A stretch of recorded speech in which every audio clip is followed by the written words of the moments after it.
مونږ کله لمونځ کوو په لمانځه کې هم وسوسه، که مونږ عام عبادت کوو په عبادت کې هم د شیطان خیالات، د حده پورې چې په لمانځه کې مونږ په سجده کې هم یو، الله ته سجده ولې نه لګولې، په هغه وخت کې هم شیطان مونږ تاسو ته وسوسې راچوي. بس په دې وسوسو نه ځان څنګه خلاصوو، دې وسوسو نه به مونږ ځان څنګه بچ کوو، دې لپاره یو روایت درته بیانوم. عبدالله بن مسعود رضی الله تعالی عنه فرمایي وای نبی علیه الصلوۃ والسلام نه تپوس وکړل شو یا رسول الله مونږ په زړه کې کفري، شرکیه او داسې قسمه فسق او د فجور والی وسوسې پیدا کیږي، خیالات پیدا کیږي، د دې څه حکم ده؟ رسول الله صلی الله علیه وسلم ورته فرمایل وای ابن مسعود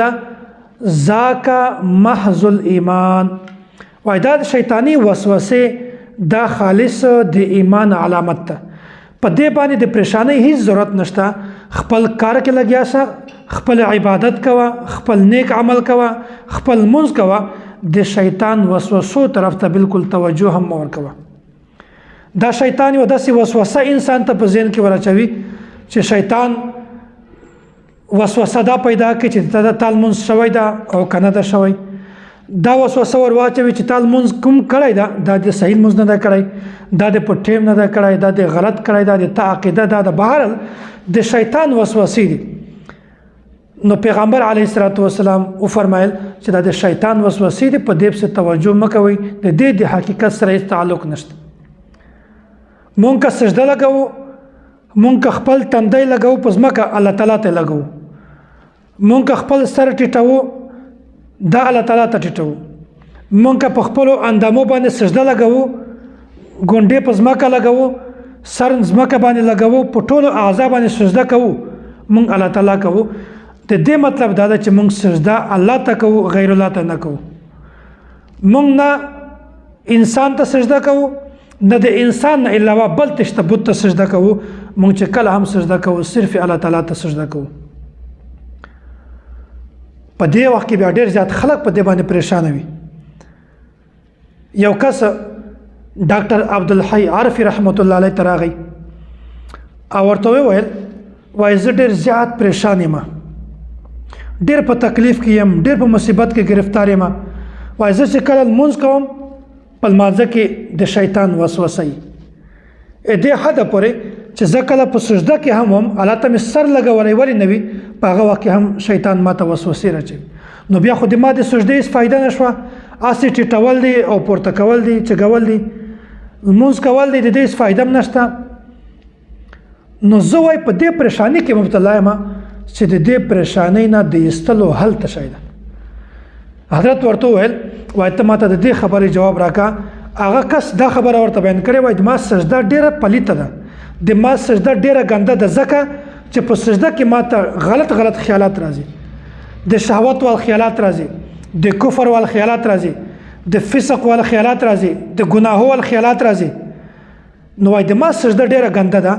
نو دغه سجدې به د ما کوم حکم وي؟ بیا حضرت ورته وفرمایل وایي ته ما ته دې خبرې جواب راکړه چې دا سجده دا پاکه ده که ناپاکه ده، ګنده ده او که پاکه ده. ده ورته و چې د ما سجده خو ګنده ده، ځکه چې د ما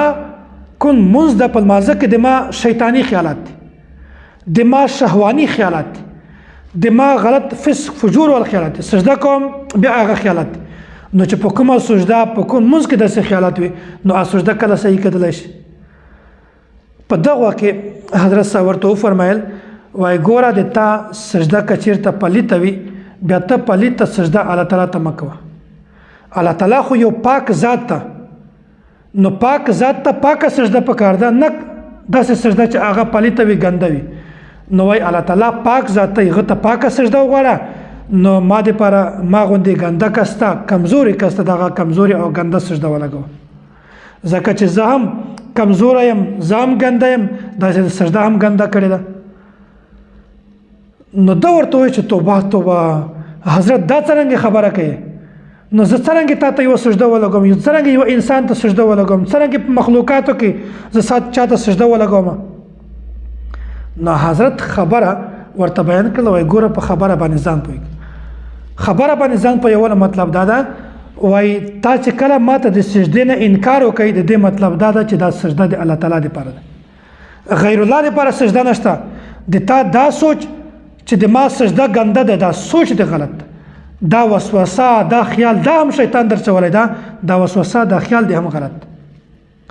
ځکه چې کوم منځ کې داسې خیالات داسې وسوسې وي چې هغه غیر اختیاري وي الله تعالی په هغه باندې کله هم سړی نه نیسي الله تعالی په هغو خیالاتو باندې کله هم یو انسان ته سزا نه ورکوي که چیرته دا سجده ګنده وای نو الله تعالی به ضرور د داسې سجدې وعید بیان کړی وي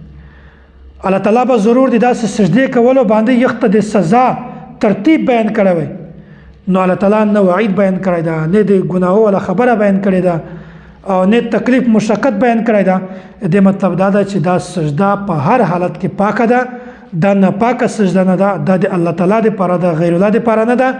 او که چیرته په لمانځه کې داسې غیر اختیاري خیالات هم درته راشي نو په دا باندې د الله تعالی د طرفه نه هیڅ مؤاخذه نشته نو دا خبره په ذهن کې نه وي چې کله هم موږ تاسو لمونځ کوو په لمانځه کې خیالات راځي په لمانځه کې سوچونه هر انسان ته پیدا کیږي